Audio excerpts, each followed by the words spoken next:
자, 오늘 제가 강의하게 될 네 번째 강의입니다. 저희가 재무상담 하지만 정작 지금 고객들이 가장 원하는 재무 상품은 뭐가 있을까? 그 분들을 위해서 상품을 팔아야 되잖아요. 그래서 지금부터는 고객들이 가장 원하고 고객들한테 가장 제한하기가 편리한 금융상품인 달러 상품에 대해서 간단하게 안내를 드릴 겁니다. 자, 근데 달러라는 게 왜 중요해요? 여러분들? 달러가 왜 가치가 있는 거예요? 이거에 대해서 설명할 수 있어야 여러분들이 달러 상품을 판매할 수 있는 거예요. 지금 고객들이 계속 물어보잖아요. 달러가 너무 가격이 비싸요. 지금 사면은 뭐 너무 비싸가지고 나중에 떨어지지 않을까요? 이런 얘기를 합니다. 그래서 관련돼서 오늘 안내를 좀 드리고자 합니다. 참고로 이 관련된 내용은 첫 번째 영상에서도 나오니까 그것도 참고하시면 좋으실 것 같아요. 자, 한번 대놓고 물어볼게요. 우리나라는 부자예요, 아니에요? 부자 같고 그렇다고 너무 가난하지 않고 중간은 가는 것 같다. 이런 걸 아까 말했던 중산층. 좋아요. 이걸 우리는 선진국의 반열에 올라서는 사람들이라고 하죠. 근데 우리나라는 현재 구조로는 개발도상국의 끝자락이라고 보시면 돼요. 아직 베트남 같은 개발도상국인데 끝자락이야. 선진국이 바로 가기 직전이야. 근데 지금 우리는 선진국의 반열에 서 있는 거예요. 자, 선진국, 즉 부자 나라. 아까 말했던 선진국이죠. 선진국이 되려면 뭐가 많아야 돼요? 그렇죠. 부자는 뭐가 많아야 된다? 돈이 많아야 된다. 근데 그냥 돈이 아니라 전 세계 어디서든 쓸 수 있는 기축통화가 많아야 돼요. 그게 뭐죠? 달러가 많아야 됩니다. 그래서 실제로 선진국을 판단할 때 기준은 달러 보유량으로 보기도 해요. 또는 채권으로 보기도 하지만. 자, 두 번째. 돈이 많은 건 알겠어요. 근데 그 돈이 많은 거를 합법적으로 올바르게 내가 이 돈을 벌었어야지 사람들한테 당당하게 판매할 수 있겠죠. 아니 근데 어떻게 벌든 간에 번 다음에 그냥 팔기만 하면 되는 거 아니에요? 라고 하는데 생각보다 다른 나라들도 머리와 눈이 있어요. 얘가 불법적인 뭔가 수단으로 돈을 벌어냈네? 그럼 얘랑 거래 안 해. 그리고 그런 거래를 잡아내는 유엔이라는 애들도 있죠. 세계 정부 기구가 있죠. 이렇게 잡아내잖아요. 그래서 부자 나라로 인정을 받으려면요, 우리는 국가 신뢰도라는 게 있어야 됩니다. 믿을 수 있는 방법으로 돈을 벌었어야지 그 돈을 사오죠. 뒤탈이는 돈은 안 먹죠. 네. 근데 우리나라는 그 부자가 되고 국가 신뢰도를 얻으려고 네 가지 산업을 위주로 했어요. 우리나라에서 제일 돈을 많이 버는 사업 뭐가 있게요? 제조업. 좋습니다. 정답이에요. 제조업. 1970년대까지만 해도 제조업이 맞았습니다. 근데 그 이후에 우리나라가 저기 대통령님이 이제 뭐 박정희 대통령이 되셨다 이러면서 나왔던 게 경제 개발을 5주년 동안 하겠다. 그러면서 했던 게 중화공업입니다. 우리가 알고 있는 조선산업, 철강산업 등등을 위주로 해서 경상도가 성장하기 시작했죠. 자, 이제 제가 역사 지리학부라는 게 좀 보이시죠? 네, 이런 거 얘기하는 겁니다. 그때 우리나라는 초창기에는 산맥산업이라 가지고 쌀, 설탕 뭐 이런 거밖에 없었어요. 밀가루 이런 거. 근데 우리나라가 이제 그런 것에서 벗어나서 이제 우리나라가 최첨단의 나라로 가겠다. 그래서 중화공업, 즉 조선산업과 철강산업을 시작하면서 우리나라가 대기업의 반열에 오르기 시작하죠. 정부의 적극적인 지원이 있었죠. 네. 그래서 대부분의 대기업들은 조선과 철강으로 시작을 많이 합니다. 실제로 그래요. 자, 두 번째. 우리나라가 주로 파는 스테디셀러. 계속 꾸준히 팔고 있습니다. 우리나라가 전 세계에 가장 많이 판매하는 것 중 하나. 뭐게요? K-팝은 아닙니다. 그렇죠. 자동차예요. 차. 역시 2회차. 자동차예요. 근데 그 자동차를 사고 파는 것도 무슨 K-팝은 좀 오랜만에 들어보네요. 나는 잘못 들은 줄 알았습니다. 무시하려 했는데 어쩔 수 없었어요. 깜짝 놀랐어. 5대 산업으로 갑시다. K-팝도 포함하겠습니다. 아, 이거 대한민국의 자랑스러운 팝 아닙니까? 네. 제가 아까 장난처럼 얘기했지만 이게 K-팝이 진짜 앞에 K라고 해서 다행이라니까. 지금도 중국 그 사람들이 그런데요. 이게 옛날에 코리아가 C로 시작하는 COREA였으면 이거 C팝이잖아. 그럼 진짜 중국 팝처럼 보일 수 있으니까. K-팝은 정말 다행이야. 지금은 그걸 어떻게든 아시아 팝으로 돌리려고 한다 하더라고. 황당해가지고. 그러니까 그만큼 우리가 견제를 받을 만큼 뛰어난 우리만의 자산인 거니까 K-팝도 인정하겠습니다. 여기다 적어드릴게요. 5번 K-팝. 오케이, 좋아요. 자, 자동차 좋습니다. 근데 자동차만 있는 게 아니잖아요. 우리 자동차 말고 우리는 또 주로 판매하는 게 있습니다. 우리나라의 주요 판매원 뭐가 있을까요? 아까 다 나왔던 거예요. 그렇죠, 반도체. 첨단 기술이라고 하죠. 예시를 들면 반도체인 거지. 그리고 우리나라는 인터넷 강국이죠. 여러 가지 인터넷을 이용해서 만들어내는 뭔가들이 뛰어나. IT 기업이 굉장히 뛰어나고요. 마지막으로 K-팝이 있습니다. 네, 이렇게 5가지겠죠? 자, 근데 이 4대 산업이요. 그동안 정부가 이끌어왔던 굉장히 유명한 산업들이에요. 근데 이 산업들이 여러 가지 이유로 인해서 박살나기 시작하는 겁니다. 그걸 증명할 수 있는 게 그때마다 외국인 자산이 빠져나가는 계기가 돼요. 이 나라에 요거 믿고 왔는데, 요거 믿고 투자하려고 왔는데 이러한 사건이 터지면서 외국인들이 나가게 된다. 아까 말했던 셀 코리아, 한국이야 팔아가 되니까 우리나라가 지금 위험해지는 거예요. 힘들어지는 거예요. 그래서 아까 제가 말했던 원화의 가치가 떨어지기 시작하는 겁니다. 이걸 기억하셔야 돼요. 근데 우리 한번 볼게요. 여기 보시면 1950년대 있잖아요. 1950년대까지만 하더라도 우리나라는 굉장히 못 살았어요. 거의 그 경혜님의 할머니 시절 아닐까요? 경혜님 할머니, 증조 할머니 시절이겠죠. 그때쯤에는 1950년대는요, 우리나라가 전쟁 국가였고 그냥 황무지였대요. 저희 친할머니께서 옛날에 말씀해 주신 게 기억이 나는데, 저희 외할머니는 충남 공주분이신데 친할머니가 거기 분이세요. 전라도 고흥 분이세요. 근데 전라도 고흥은요, 완전 나라 끝이거든요. 남한 끝이에요. 진짜 여수 옆이에요. 그래서 거기는 그 북한군 빨갱이가 안 왔다 이렇게 할 줄 알았는데, 할머니께서 말씀하시는 게 거기도 빨갱이가 있었대요. 거기까지 배 타고 와가지고 경찰들을 잡아가고 막 경찰이랑 싸우고 시민들 막 잡아가고 이랬대요. 빨간 띠맨. 그리고 그때야 이제 빨간 띠맨, 무슨 동네 옆 사람이 갑자기 빨간 띠맨가 오더니 막 사람들 죽창으로 막 때리고 막 이랬대요. 찢어 죽이지 않고 막 때리고 그랬대. 그래서 놀란 거예요. 그런 시대가 있었어요? 그랬더니 할머니 시대도 그랬다고. 근데 친할아버지는 그 고흥분이 아니세요. 친할아버지는 부산분이세요. 친할아버지가 농담하지 말라고, 우리 시대에 언제 그런 적 있었냐. 그때 할머니가 너는 안전하게 낙동강기에 숨어 있어서 몰랐다. 난 이 얘기가 아직도 기억에 남아. 아, 그렇구나. 부산은 정말 끝까지 안전했구나, 이거였거든요. 제가 이 얘기를 왜 얘기하냐면요, 1950년대 우리나라 전쟁통이었죠. 그 전쟁통이 때 그 돈을 최대한 끌어 모아가지고 어디에다가 이런 공장을 많이 지었냐면 경상도에 지었어요. 아직 안전한 곳이니까. 그리고 거기만 전쟁에 좀 포화가 적었던 곳이라서. 그래서 경상도에 지어서 굉장히 많은 조선 철강들이 마구 올라가기 시작해요. 상승하기 시작해요. 그럼 여러분들 궁금하지 않았어요? 왜 조선이랑 철강으로 하필 시작을 했을까? 우리나라에서 가장 전쟁의 포화가 적고 항구로 이루어져 있던 데가 경상도밖에 없었어요. 그래서 항구니까 조선 철강으로 하는 게 유리하다 이거였어요. 진짜예요?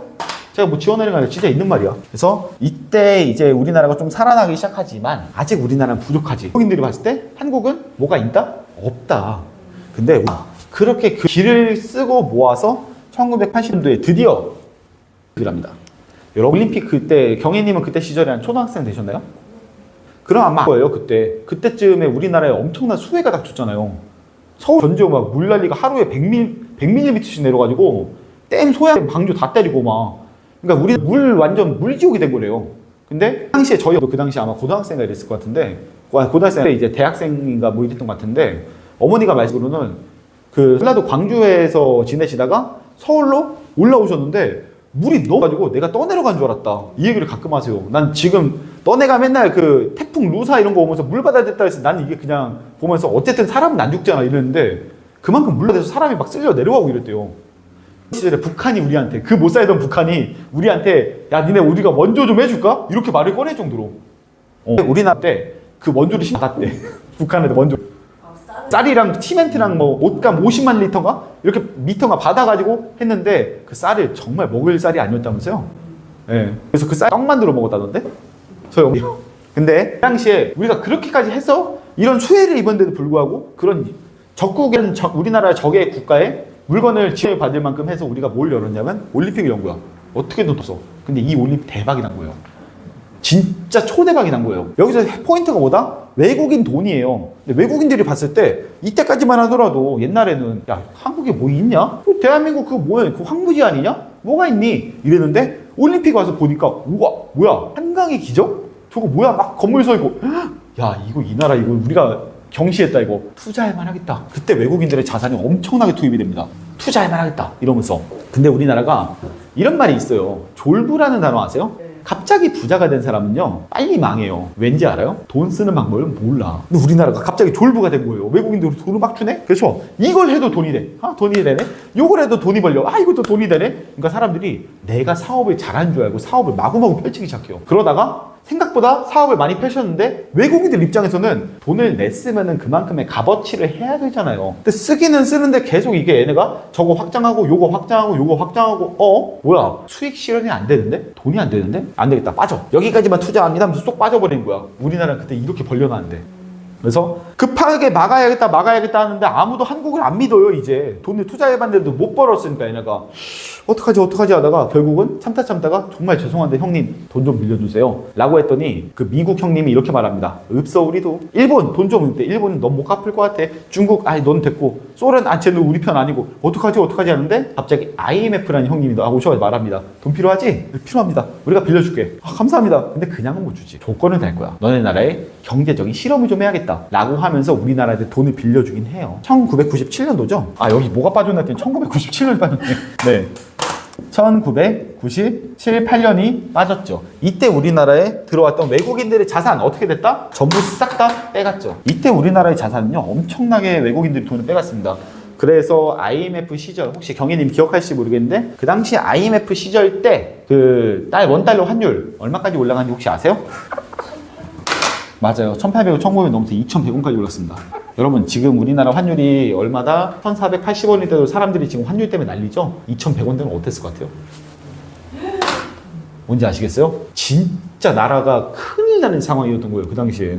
그래서 우리가 그때 뉴스에 막 뜨더라고. 여러분들 혹시 그 드라마 같은 거 좋아하시면요, 넷플릭스에 가시면은 그거 있어요. 태풍상사라고. 그거 한번 보세요. 그게 제조업, 그러니까 그 상품 판매하는 그런 업이었는데, 그 회사가 아버지가 사망하세요. 그 IMF 때 충격으로. 그러면서 이제 그 아들이 망해가는 회사를 살려내는 그런 이야기인데, 거기에 정말 IMF 때 너무 신랄하게 나와요. 뉴스 기사가 그대로 나와. 뭐 나라를 믿고 우리가 하나 되어 나갔었던 한민족은 이번에 모두가 함께 다 같이 망하게 되었습니다. 막 뉴스 나와 이러면서. 정말 부끄럽기 그지없습니다. 뭐 우리 민족의 암흑이 드리웠습니다. 뉴스 기사가 진짜 이래요. 뉴스에서 앵커가 그렇게 말을 해요. 그만큼 우리나라한테는 치명적인 악재였다. 근데 우리가 누굽니까? 우리 배달의 민족이잖아요. 우리 다 같이 한국 사람들은 하나가 되잖아요. 그때 IMF 때 모두가 다 같이 이겨내자 하면서 금모으기 운동부터 여러 가지를 해요. 저도 제 어릴 때 돌반지 많이 받았다는데 다 여기다 냈나 봐. 하나도 없어요. 진짜 한 개도 없어, 한 개도. 내 이름으로 된 금반지가 하나도 없대. 근데 가끔 너무 어이가 없던 게 누나 거는 있더라, 하나? 누나는 결혼할 때 가져가고 나는 금이 없네요. 저는 그래서 금에 약간 한이 있어서 내가 사 모읍니다. 내 금반지 어디냐고. 농담입니다. 근데 그때 우리나라가 이렇게 경제적으로 박살이 났을 때, 그때 IMF가 우리나라한테 돈을 그냥 못 주겠다, 딜을 걸게. 그때 했던 게 세 가지가 있어요. 첫 번째는, 야, 너네 나라가 그래도 좀 이렇게 잘 뭉치고 애들이 그러잖아. 그러니까 너네 나라는 뭐 어떤 딜을 걸어볼까? 자, 그래, 너네는 사람들이 다 같이 말을 잘 들으니까 너네는 노조 만들지 마, 개기지 마. 그리고 두 번째, 얘네들 일단 노조는 못 만들게 했어. 근데 얘네들을 고용했다가 다시 데리고 가니까 부담이니까, 야, 너네는 정규직이란 게 앞으로 없어질 거야. 비정규직 뽑아놓고 우리가 원치 않으면 그때 잘라버리면 되지 뭐. 근데 까부지도 못하잖아. 잠깐 쓰다가 갖다 버린다는 거예요. 진짜 그 용도로 만드는 거야. 그리고 세 번째, 너무 심했잖아 이거는. 에이, 야, 직장에서 일하다가 다 잘라버리고 나서 막 애들끼리 막 싸우지도, 노조도 못 만들고 이러면 좀 그렇지 않을까? 그러니까 혜택을 한 개는 줘야겠다. 너네는 너네 집이 아니어도 돈 주고 잠깐 내 집처럼 살 수 있게 잠깐만 해줄게. 전세제도. 여러분들, 전세제도가 우리나라에만 있는 거 알아요? 다른 나라엔 전세란 개념이 많이 없어요. 전세제도라는 제도도 우리나라밖에 없습니다. 되게 놀랍게도 말이죠. 그럼 다른 나라는 집을 어떻게 사게요? 월세 뭐 그렇겠지만, 뭐 외국 살다 오시지 않으셨어요? 그럼 좀 아실 텐데. 다른 나라에 뭐 전세라는 개념 봤어요? 월세, 정확히 말하면 다른 나라는 리스나 렌트를 하지. 애초에 집을 사지 않고 그냥 빌려 쓰지. 근데 1, 2년이라도 다 내 집처럼 살 수 있게 이거 확정 지어놓고 해줄게라는 제도가 아주 신박한 제도죠. 네. 그리고 요즘에 문제 많이 터지죠? 전세왕 사기 이러면서. 어쩔 수 없어요. 이 당시에 우리나라가 이렇게 심하게 당했으니까, 힘들었으니까. 근데 우리나라는 한번 해봤어요. 언제? 올림픽 때 외국인 자금을 싹 끌어모아봤잖아요. 그래서 이건 놓치면 안 된다. 다음번 월드컵은 우리가 한다. 2002년도 월드컵을 하게 됩니다. 근데 사실 우리나라 돈이 있었다 없었다? 없었다. 너무 가난해. 이제 힘들어 죽겠어. 돈은 갚아야 된대. 일본이 딱 와서 말해요. 야, 이번에 아시아 순번이 니네 그 대한민국이긴 하거든? 근데 너네 돈 없잖아. 그러니까 우리 일본한테 넘겨. 우리가 돈 줄게. 근데 저걸 놓치면 우리는 성장을 못하고, 그렇다고 지금 하자니 돈이 없고 어떡하지? 같이 할래? 이렇게 된 거예요. 여러분 생각해보세요. 남북한 월드컵이면 이해가 가지. 그렇죠? 한일 월드컵은 뭐야? 상관이 없는 나라끼리 왜 해? 이때부터 시작이 된 거예요. 돈 많은 나라가 순번에 땡기고 싶을 때 돈 없는 나라의 순번 때 같이 돈 쓰고 간다. 그래서 어떤 개념이 되냐면요, 이건 재미로 들으십시오. 여러분들, 개막식이 돈을 벌까요? 폐막식이 돈을 벌까요? 개막식. 사람들의 세계 인구의 모든 시선이 다 개막식에 집중될 거 아니에요. 폐막식은 사람들이 사실 안 볼 거 아니야. 그렇죠? 폐막식 봤어요 그동안? 개막식은 다 봤죠? 그럼 개막식이 돈이 될까? 폐막식이 돈이 될까? 개막식이 돈이 될 것 같죠? 네, 여러분들, 폐막식이 돈이 됩니다. 왜게요? 개막식은요, 사람들의 시선을 끌죠. 그리고 많은 관광객들을 불러 모으겠죠. 그리고 폐막식이 끝나고 나면 걔네들은 끝나고 돈 쓰면서 놀다가요. 뭔지 아시겠어요? 개막식은, 그러니까 이걸 약간 아이돌 개념으로 생각하면, 아이돌 좋아하시나요? 여자 아이돌? 네. 아이돌을 좋아하면은 처음에 입덕 멤버가 있는 거야. 걔를 딱 보면, 와, 쟤 너무 이쁘다. 저 어디 걸그룹이야? 걔를 통해서 들어가는데 정작 정착은 딴 사람한테 하는 거야. 어떤 개념인지 아시겠어요? 개막식은 입덕을 시키는 거예요. 나한테 빠져들어 인사하는데 경작 놀다 가는 건 폐막식이야. 끝나고 나서 거기에 놀다 가야 돈이 되죠. 간단한 거 아니겠습니까? 그래서 개막식은 어디서 했어요? 우리나라에서 했죠. 상암 월드컵이었나요? 상암 월드컵 경기장에서 하고 폐막식은 일본 요코하마에서 했어요. 네. 그래서 일본이 돈을 대는 조건 대신에 개막식은 너네가 해, 폐막식은 우리가 할게. 이거였던 거예요. 네. 이게 다 이어지는 거예요. 여러분들 저 없는 얘기 하는 게 아니에요. 그때 끝나고 나서 우리나라보다 결국은 일본에 더 많은 돈을 썼지만 우리나라는 돈을 벌었다 못 벌었다? 많이 벌었어요. 특히 우리나라에 정말 많은 외국인 투자 자금이 들어오기 시작해요. 왜게요? 외국인들 입장에서 봐요. 야, 저 나라 뭔데? 무슨 축구 경기하는데 몇십만 명이 몰려나가지고 시뻘건 옷 입고 막 비더 레드 이러면서 야, 쟤네 되게 재밌다. 뭐 하나 시키면 잘 뭉치고 잘할 것 같은데? 노동력이 좀 있네? 저 나라에 투자해봐야겠다. 이러면서 투자를 딱 하러 왔는데 웬걸? 투자를 하는데 마음대로 쓰다가 잘라버리면 그만이고 마음에 안 드는데 뭉치지도 못해? 이거다! 그래서 들어와가지고 우리나라에 정말 간단한 값싼 노동력을 마음껏 이용하기 시작해요. 대표적으로 대형 마트들이 그랬어요. 혹시 까르푸라고 아시는지? 이천이 아울렛이라고 하시는지? 그 당시에 그런 류의 대형 마트도 홈플러스도 마찬가지고 그런 류의 마트들이 무지하게 많이 들어오기 시작해요. 값싸게 싸먹을 수 있으니까. 다 이해가 가시죠? 그래서 우리는 2002년도에 잠시 외국인들 자금을 좀 끌어모으긴 합니다. 다행히도 말이죠. 하지만 우리나라는 항상 이렇게 열심히 잘 되다 보면 아주 안타까운 일이 벌어집니다. 2008년도에 우리도 예상하지 못한 미국이 힘들어지는 날이 와요.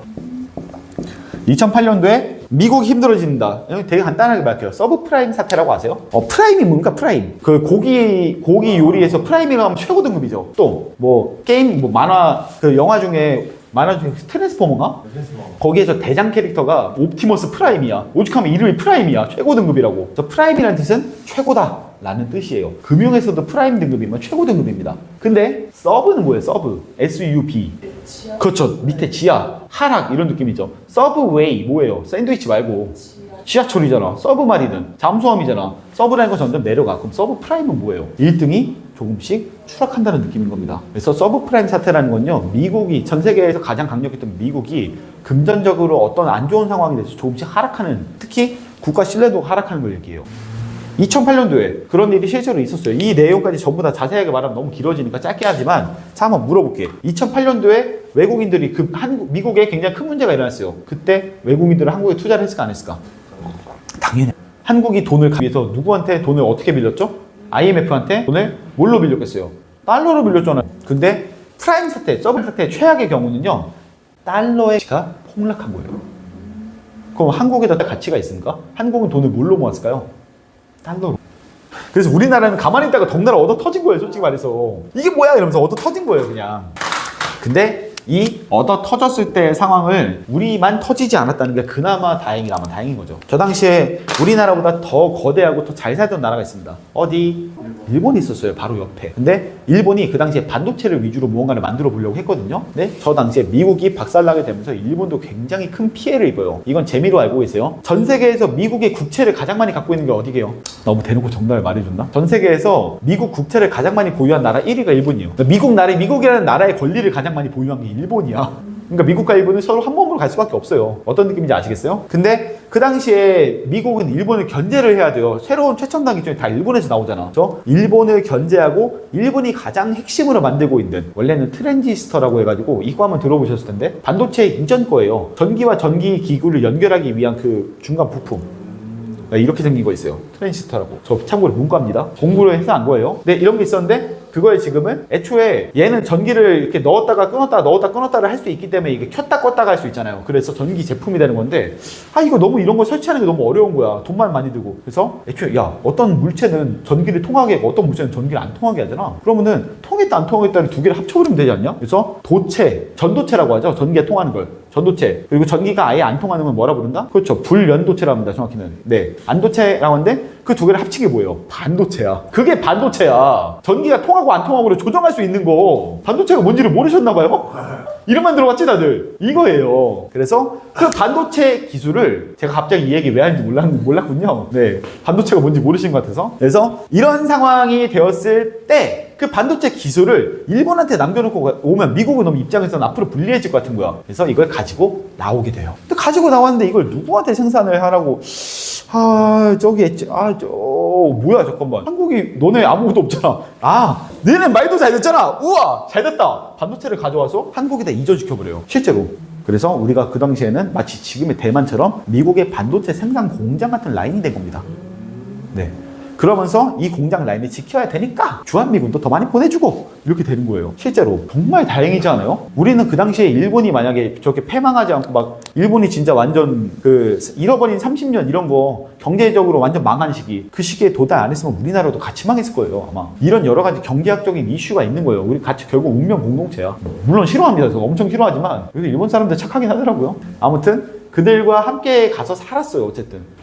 근데 그래서 이때 반도체 기술을 싹 다 빼왔다가 우리가 2017년도에서 2018년도까지 계속해서 우리나라의 가치가 상승하기 시작합니다. 그러다가 지금의 상황이 벌어져요. 그러면서 정말 올랐다 떨어졌다 올랐다 떨어졌다 올랐다 떨어졌다를 반복하던 외국인 자산들, 우리나라의 자산이 지금은 급격하게 하락하기 시작한 게 지금이에요. 왜냐면 그동안은 한 개의 문제만 터져도 야 이거 큰일 났다였는데 지금은 그 한 개의 문제가 무려 5가지, 6가지 동시에 터져서 그래요. 회복은 안 되는데 칼로 찔리기만 한 거예요. 너무 슬프죠. 지금 우리가 그 상황입니다. 그래서 제가 여러분들한테 높은 투자 금액이나 이런 걸 통해서 돈을 벌어라 라고 하는 것보다 지금 칼에 찔린 상황에서 내가 여러분한테 칼에 찔렸는데 여기다가 더 센 연고를 발라, 이거보다 애초에 그 자리를 피하라는 거야. 이해가 됐어요? 제가 말하는 건 여러분들이 돈을 버는 방법을, 많이 버는 방법을 안 알려주고 싶은 게 아니라 그 방법으로 여러분들이 돈을 벌었다가 마이너스 날 확률이 높으니 안전하게 자산을 확보해 놓고 그 다음 진행을 해라요. 투자하지 말라가 아닙니다. 자, 볼게요. 이제 5가지 문제가 터진다 했잖아요. 다 들어보신 것밖에 없습니다, 여러분들. 전부 들어봤을 겁니다. 근데 첫 번째 내용은 모를 수 있으니까 그냥 써드릴게요. 혹시 브렉시트라고 아세요? 이거 다 들어는 봤죠? 뭔지 모르죠, 근데. 브렉시트가 뭐냐면은 그 영국이 원래는 잉글랜드잖아요. 근데 영국을 이렇게 경제 단어를 쓰면 브리튼이라고 불러요. 브리튼. 영국은 옛날에 과거에 브리튼이었어요. 뭐 알죠? 근데 브리튼이 엑시트한 거야. 나간 거야. 어디서? EU 연합에서. 이거 다 뉴스에서 보셨죠? 근데 EU 연합에서 브리튼이, 영국이 나갔는데 이게 왜 문제가 돼? 이게 사람들이 잘 모르는 게 하나 있더라고요. 오늘 모르는 거 많이 알아가실 거예요. 자, 전 세계에서 가장 주식 시장이 큰 나라가 어디게요? 세계 1등. 당연히 미국이죠. 그 월스트리트에 황소 딱 써 있는 거기 있잖아요. 거기 맞아요. 2위가 어디게요? 네, 2위는 유럽입니다. 네, 유럽 연합이에요. 근데 그 유럽 연합에서도 가장 큰 주식 시장을 갖고 있는 게 영국이에요. 오버워치라는 게임을 하시는 분들은 있으시면 아실 텐데, 오버워치 게임 하세요 혹시? 근데 내가 그 게임의 영상 TV를 보고 있는데요. 갑자기 오버워치 너무 익숙한 맵이 그 지도가 나. 이게 뭐지 하면서 거기가 영국의 증가예요. 영국에서 막 게임 큐들이 뛰어다니면서 망치로 찍고 막 이러는 거야. 너무 저한테 이게 뭐죠? 뭐야, 저기 영국 증권가인데? 여기가 왜 나와? 왕의 길이 진입했습니다. 뭐 이러는 거야. 이제 게임에 증권가가 나오네. 이러면서 웃었어요. 그만큼 유명한 곳이에요. 마치 미국의 월스트리트처럼. 정말 유명한 곳이 있습니다. 빅벤이라고 큰 시계탑 아시죠? 그 근방. 국회의사당 근방. 우리는 여의도공항 그쵸? 딱 그런 느낌이에요. 근데 당시에 한국이 EU 연합에서 나가면서 뭘로 싸웠냐면요. EU 연합에서 이민자들 데려왔으니까 너네 영국에도 데리고 갔다 논다는데 영국은 이미 이민자 때문에 포화였어요. 너무 힘들어했어요. 이슬람 애들이 막 잔치고 막 뭐 돈 뜯고 이런 경우가 너무 많으니까. 실제로 저는 적이 있습니다. 근데 그때 밤에 이제 거기 진짜 영상 찍고 있으니까 말은 다 못하겠지만요. 인종차별이 진짜 제가 갔을 때는 엄청 인종차별 당해서 뭐 앉아있으면 밥도 안 갖다 주고 물도 안 갖다 주고 앉아있다가 그냥 나갈 때까지 그냥 쳐다보지도 않고 신경을 아예 안 써. 나 프랑스에서도 당했는데 영국에서도 당했네? 기분이 진짜 안 좋았어요. 근데 그러고 딱 나가는데 우리만 그런 게 아니었던 거야. 이슬람 애들은 더 하더라고. 그러니까 저 가면서 야 여기는 진짜 백인 아니면 어렵겠다 했는데 그 백인들조차도 제가 저녁에 당시에는 담배를 태울 때였어요. 나가서 담배 사려고 했는데 그때 또 영국에 왔으니까 럭키 스트라이크를 펴봐야지 이러면서 가려고 했거든요. 근데 갑자기 영국 어떤 그 흑인 아저씨가 오더니 막 이러는 거예요. 저한테 제가 이렇게 걸어가고 있으면 팔로 이렇게 막는 거예요. 이러면서 에이 이러면서 뭐냐고 왜 그러냐. 저는 이제 혹시 돈 뺐나? 시끄럽다 어떡하지? 현금 있는데? 막 이러면서 피했는데 그분이 딱 그러더라고. 지금 나가면은 당신 이제 다친다고. 또 왜 다치는지 모르니까 일단 호텔로 돌아왔거든요. 알고 보니까 싫어합니다. 그리고 절대 저는 이런 걸로 거짓말을 하지 않아요. 이슬람 친구들이 지들만 자경단처럼 자기들만의 조끼를 입고 지나다니는 사람들 다 때리고 있더라고요. 영국 경찰도 못 막아 그거를. 그러니까 자기들만의 이슬람 애들이 모이니까 자기들만의 그 구역이 된 거야. 너무 놀랐어요. 왜 때리지 했더니 그때가 무슨 그 영국 그 이슬람의 유명 무슨 해야 되는 뭐 라마단인가 그런 비슷한 건가 봐. 라마단이라기보다는 그런 뭔가 행사의 날이야. 근데 그때 이제 밤에 걸어다니면 안 되나 봐. 지네 율법상은. 근데 그건 니네 율법이잖아요. 근데 그 율법 때문에 저는 이틀 동안 못 나갔어요. 밤에는. 그러니까 너무 놀란 거야. 이런 일이 영국이 너무 많잖아요. 그러니까 영국인들 입장에서는 왜 우리나라에서 너네가 그러니? 이런 것 때문에 이민자를 안 받고 싶어요. 근데 독일이 사실 EU 연합의 왕이거든요. 수장이거든요. 그래서 독일의 그 메르켈 총리라는 여자 총리가 야, 우리 모두가 이민자를 받는데 왜 너만 안 받냐? 너네도 공평하게 받아가! 라고 했더니 영국이 왜 이민자를 받아야 돼? 공평하게 받지 마! 이렇게 싸운 거예요. 약간 유럽이 인권 싸움이 있잖아요. 이런 비도덕적인 녀석들 이러면서 싸우게 되니까 영국이 화가 난 거야. 그럴 거면 우리 너네랑 같이 안 해. 우리 EU 연합에서 나갑니다. 나가버린 거예요. 그게 브렉시트예요. 근데 이게 왜 문제가 됐느냐? 아까 말했죠. 영국이 일종의 그 EU 연합에 돈을 가지는 총무예요. 그리고 독일은 왕이에요. 그러니까 왕이 아니라 그 대장이에요. 그러니까 이 둘이서 총무님과 대장이 싸워버린 거야. 둘이 갈라져 버렸네? 그럼 그 대장이 뭐라 했겠어요? 야, 쟤 이제부터 우리 편 아니야. 우리 편 아니니까 쟤랑 이제 놀지 마. 쟤랑은 돈 거래하지 마. 무역이 끊어버렸어요. 근데 갑자기 영국도 그래? 그런 식으로 나면 야, 우리도 돈 많아. 너네랑 주식 거래 안 해. 이러면서 끊어버렸어요. 그러니까 서로 교류가 안 되기 시작하니까 이제 여러모로 난리가 났지. 세계 2위가 갈라지기 시작한 거잖아. 근데 우리나라는 어떻게? 우린 세계 1위, 2위, 3위 다 같이 거래하는데 갑자기 얘랑 거래가 안 된다고? 어떡하지? 이렇게 된 거예요. 그래서 우리나라는 가만히 있다가 좀 얻어맞아요. 그때 좀 많이 피해를 봤던 건 실제로 약간 철강 조선 쪽이 피해를 많이 봤습니다. 왜냐면 그런 걸 만들어서 갖다 팔아야 되는 주요 수입원들이 대부분 EU였거든. 많이 좀 힘들어졌죠. 그리고 영상 찍으니까 더 많은 얘기는 안 할 거예요. 근데 두 번째, 이런 상황을 좀 타개해서 우리가 좀 나아졌다라고 생각하는데 갑자기 미국에 대단한 분이 나타나십니다. 미국에 저기 이런 분이 나타나세요. 저기 트럼프라는 이분이 나타나셔가지고 딱 말합니다. 야, 한국, 너는 부자지? 저희 부자가 아니에요. 저희 돈이 없습니다. 아닌데? 내가 보기에는 너는 선진국이야. 넌 돈이 많아. 그치? 넌 돈이 많은데 왜 우리나라 주한 미군을 너네 공짜로 써? 아니, 공짜가 아닙니다. 저희도 다 그 분담금을 내요. 아니, 내 말은 분담금을 왜 미국이 내야 되냐고. 니네 돈으로 다 해야 될 거 아니야. 너 부자잖아. 저희 근데 그만큼 돈이 없습니다. 괜찮아. 우리 주한미군 뺀다? 이렇게 된 거예요. 돈 내지 않으면 빼겠다. 그러니까 갑자기 장사를 하는 거야. 우리가 달라고 한 건 아니지만 미국은 그때까지만 해도 세계 경찰이었잖아요. 경찰이 지원해놓고는 이젠 돈을 달래. 한국이 돈이 없다 라고 하니까 그럼 주한미군 빼가겠다요. 근데 갑자기 이제 주한미군에 빼간다니까 저기 우리 머리 위에 있는 무서운 애가 나타나서 말합니다.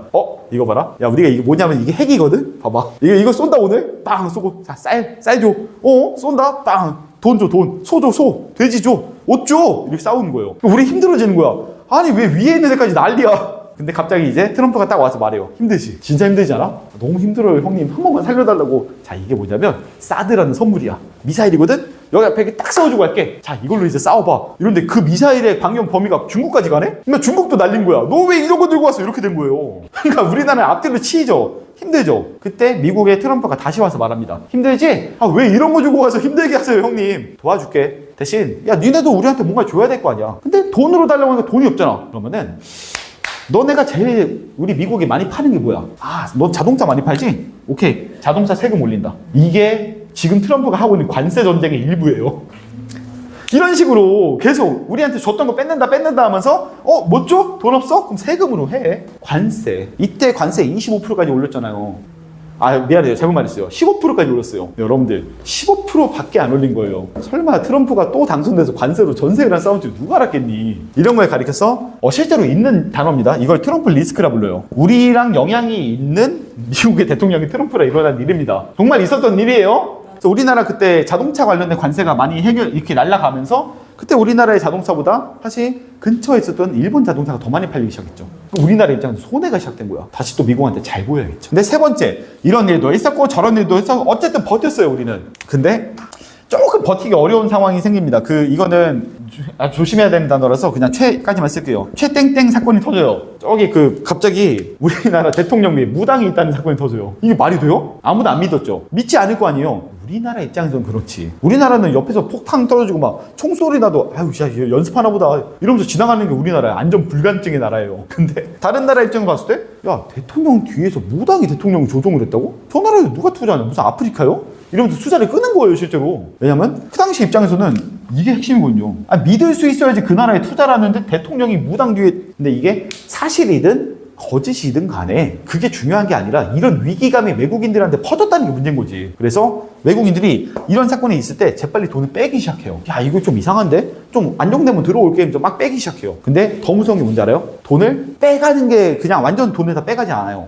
원화를 팔고요. 그 돈으로 달러를 사요. 지금 상황이랑 똑같잖아요. 이 나라에 투자를 하자니 불안하고 투자를 안 하자니 조금 나중에 시간 되면 한번 풀어볼까 이거니까 아 그렇지 그럼 달러로 그냥 달러만 갖다 두고 원화는 안 사야지 이거예요. 지금 우리들도 아까 아침에 말했던 내용 똑같잖아요. 달러만 다들 껴안고 있지 원화를 아무도 안 사. 그러니까 원화의 가치는 계속 떨어지는 거예요. 달러 가치는 상대적으로 계속 올라가 보이는 거고 이 상황이에요 지금. 그래서 우리나라가 이런 상황이 되고 나니까 야 원화의 가치 우리나라의 가치를 올려야겠다. 근데 우리는 옛날부터 이 우리나라의 가치를 올리기 위해서 전통적으로 뭘 해왔죠? 운동 경기를 해왔잖아. 운동 경기를 살아왔잖아. 야 운동 경기를 해보자. 그래서 새로 하게 된 게 그겁니다. 평창. 살아봐야겠다. 평창올림픽 됐다. 김연아 화이팅 이러면서 이제 한 거예요. 평창올림픽은 대박이 났을까요? 쪽박이 났을까요? 정말 솔직히 말하면요. 평창올림픽은 그 문화적인 트렌드와 이 사람들한테 이 이미지로 봤을 때는 정말 대박이에요. 진짜. 이런 나라가 없었어요. 평창에 와서 유일하게 동계올림픽 때 사람들이 밥 맛있게 먹었다. 이슬람인들도 처음으로 막 할랄 푸드 같은 거 있었다. 채식주의자도 생겼다. 침대도 좋았어. 시설도 다 좋아. 완벽했어요. 경기장도 너무너무 좋았어. 모든 게 완벽했고 심지어 그 드론 딱 보여주면서 우리나라 진짜 기술력 있는 나라 인정받고 딱 하나 이해한 게 그거예요. 무슨 개막식 때 사람 새에다가 사람 머리 담아놓고 막 춤추는 거 있었거든요. 나 진짜 그거 아직도 모르겠어요. 우리나라 전통 새라는데 인면조인가? 이런 거 있었다고? 그러면서 막 그냥 평창 쇼였나 보다 하면서 봤거든요. 너무나도 잘한 올림픽인데 불구하고 왜 손해가 났느냐. 정말 잘했어요. 완벽하게 잘 치른 올림픽이다 라고 칭찬을 받았는데도 불구하고 그때부터 손해가 나기 시작합니다. 왜? 올림픽은 돈이 됐잖아요. 왜? 왜 우리가 손해를 봤죠? 이렇게 잘했는데 영미 대박 났잖아요. 왜 손해를 봤죠? 네? 의외의 정답 맞아요. 동계올림픽이라 그래요. 동계올림픽은 가장 인기가 없는 종목들이에요. 그러면 인기가 없는 종목들을 사람들이 찾아와서 볼까? 못 나는 거지. 게다가 그 당시에 뭐가 유명했죠? 그때부터 막 사람들한테 유행되기 시작했던 게 유튜브예요. 옛날에는 끝나고 와서 보고 좋게 재밌게 놀고 그 다음에 돈 쓰고 가잖아요. 경제적인 효과가 있었죠. 낙수 효과가 있었는데 지금은 사람들이 안 와요. 유튜브만 보는 거야 그냥. 타초에다 와가지고 이러고 있는 거예요 그냥. 아무도 안 봐요. 근데 거기다가 플러스로 아무도 와서 보지도 않는데 하필이면 또 동계올림픽이야. 돈이 안 돼. 그래서 지금 농담 아니고요. 동계올림픽 폐지됐어요. 알고 계세요? 평창부터 시작된 거예요. 평창 다음에 뭐였어요? 소치올림픽, 뭐 솔트레이크 다 망했잖아요. 이제는 동계올림픽은 안 해요. 대신 뭘 한다? 동계올림픽 안 하고 아시안게임 같은 건 하죠. 동계올림픽은 사실상 없는 거고 동계 패럴림픽, 장애인 월드컵은 해요. 몰랐죠 여러분들? 동계올림픽 찾아보세요. 지금 안 열어요. 돈이 안 돼서 그래요 지금. 사실 올림픽 하는 진짜 이유가 뭡니까? 우리나라에 투자해주세요 왜요? 근데 아무도 투자를 안 하네? 이제 사람들이 와서 보질 않네? 야 동계올림픽 폐지해. 진짜 안 합니다 지금. 그래서 우리나라가 평창이 정말 많은 빚까지 져가면서 거기 뭐 몇천 년 된 그 소나무인가요? 소나무 숲인가 그런 거 다 막 잘라가면서 스키 점프대 짓고 이러면서 욕도 많이 먹고 했잖아요. 그렇게 해서 정말 성공적인 개최까지를 이뤄냈는데도 불구하고 돈 갖는 데는 의미가 없었다는 거야. 그럼 이때 우리나라가 열심히 많은 사람들의 돈을 써가지고 만들어낸 이게 실패했다. 결국 그 돈 다 빚이에요. 어떻게 될게요? 이 빚들이 여러분들한테 세금으로 붙습니다. 그래서 이렇게 세금이 오르는 상황이 자꾸 벌어지게 됩니다. 그리고 마지막에 결정타를 때리죠. 이 마지막에 결국 이렇게 힘든 상황이야. 참고로 이것 때문에 모든 세금이 늘어났다는 아니에요. 이미 우리나라는 빚이 많았어요. 근데 그 빚을 갚아내기 위한 마지막 발버둥 수단을 쳐봤는데 그것마저 실패한 거야. 그래서 앞으로 어떡하지 하면서 그냥 막막한 상황에 최악의 결정타를 목줄을 딱 잡는 최악의 상황이 생기죠. 네, 이 녀석 다 알잖아요 이건.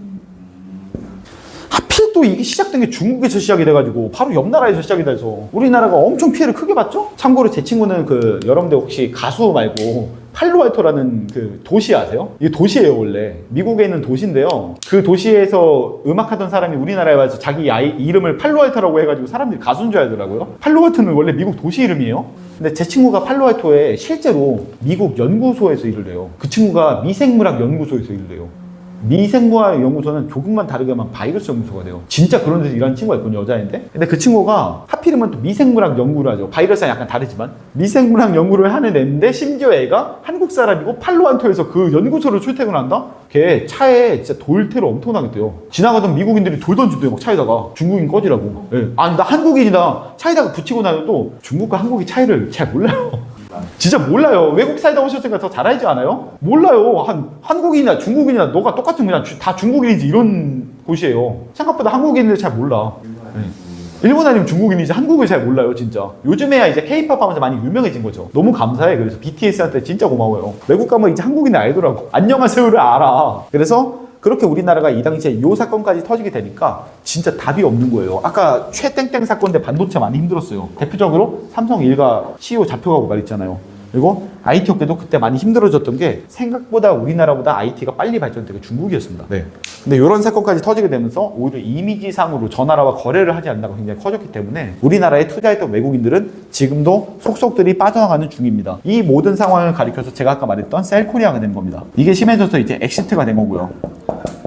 이게 심해지면 한국은 지나가라는 패싱이 되는 겁니다. 지금 한국은 여기에요. 뭐가 빠져나오고 있죠? 지금 한국에서 달러가 빠져나오고 있죠. 그리고 한국은 그동안 이 수많은 빚을 다 어떻게 갚아내야 되죠? 세금으로 갚아나가야 되죠. 그럼 우리가 준비해야 될 건 딱 두 개예요. 단 두 개예요. 앞으로 세금이 오르는 건 이미 빚이 많기 때문에 기정사실화 됐어요. 모든 정부에서 세금 올려야 된다 계속 얘기하잖아요. 지금 정부도 세금 올린다고 했는데 지금 당장 올리면 부담이니까 일단은 경제를 살리겠다라고 하면서 추가 경정 예산이라고 세금을 2배로 뜯고 있죠. 그거 가지고 여러분들 돈 뿌리는 거 아니야 지금. 이런 식으로 해서 경제를 살려보겠다는 그 호텔 경제학 이런 거 살리고 있고요. 해보려고 하고 있고 뭐 어떻게 될지 모르지만 그리고 그 이전에 있었던 그 윤 대통령 그 사람 같은 경우에도 이거 안 된다. 세금을 더 이상 이렇게 안 올리면 이제 나라가 굶어 죽어. 전기세 올려, 수도세 올려 이러면서 올리기 시작했고 그 문 대통령 때도 부동산 세금 올리기 시작했고 그 전부터 계속 모든 정부는 세금을 올리려고 해요. 그 돈을 뜯어내가지고 그 만들어진 현금으로 나라를 살리겠다가 결국은 복지니까요. 복지 국가를 다들 만들겠다 다 얘기하잖아요. 그럼 결국 세금은 올라요 떨어져요?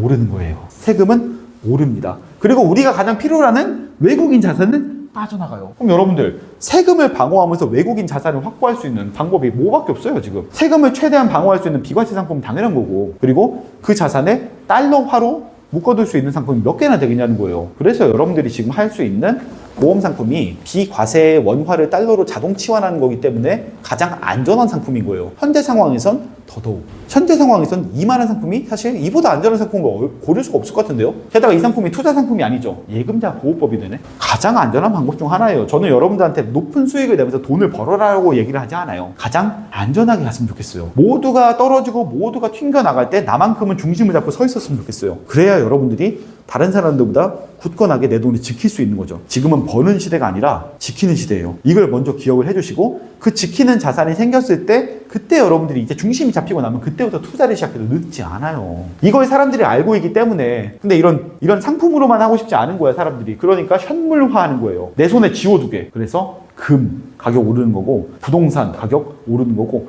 땅 가격 오르는 거예요. 얘네들은 내가 손에 쥘 수 있으니까. 근데 우리처럼 우리 사회초년생들처럼 땅을 사고 싶은데 돈이 없네. 집을 사고 싶은데 돈이 없네. 금을 사고 싶은데 금이 너무 비싸네. 그럼 우리가 생각할 수 있는 차선책이 이건 거예요. 보험 상품인 거예요. 그래서 사회초년생 또는 정말 하루하루를 살아나가느라고 너무나도 힘든 이런 주부나 아니면 4인 가족 이런 분들 너무 많은 돈을 갖고 있어서 고민을 하는 사람이 아니라 어떻게든 돈을 끌어모아야 되는 사람들 그런 사람들이 생각하는 게 보험 상품이 되고 비과세 달러 상품이 되는 겁니다. 저는 여러분들한테 높은 수익을 가져가란 말을 하지 않아요. 최대한 안전하게 내 돈을 지키는 인생의 안전벨트를 찾아라고 말을 하는 겁니다. 이게 우리한테 마지막 기회일 수도 있습니다. 정말로. 저는 여러분들한테 정말로 안전한 걸 추천드린 거고 여러분들이 이걸 하시든 안 하시든 그건 여러분들의 자유가 되겠지만 저만큼은 자신 있게 말할 수 있어요. 이보다 여러분들이 간편하게 달러를 모을 수 있고 안전하게 모을 수 있는 방법은 드물어요. 외국에서 살다 오셨으면 이런 유해 상품이 존재하지도 않는 거 아시잖아요. 비과세 달러 상품이 애초에 존재하긴 해요? 미국에도 없어요 이건. 그래서 안전하게 가져갈 수 있는 상품을 여러분들이 깔아서 바닥을 깔끔하게 다져놓고 그 위에다가 집을 짓든 아니면 탑을 짓든 그건 여러분들 자유라는 겁니다. 일단 지키면서 시작합시다 라는 게 오늘 제 강의의 핵심입니다. 자, 뒤에 영상 좀 꺼주시겠어요? 너무 재밌었네요.